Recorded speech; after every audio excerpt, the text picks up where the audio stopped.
Hello guys, in today's video I will be showing you how to fix Livu not opening problem. So the answer is easy, just go to the settings, then scroll down to the apps section, and then go to the search and search Livu, and then go to the storage, and here you will find this clear cache option. Click on it.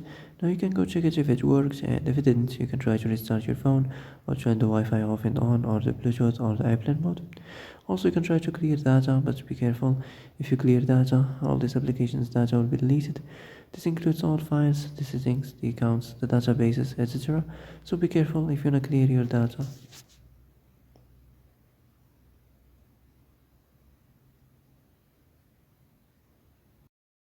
And that's it for today's video. I hope this is the answer you've been looking for. If you like this video, don't forget to like and subscribe, and see you in the next video. Thanks for watching.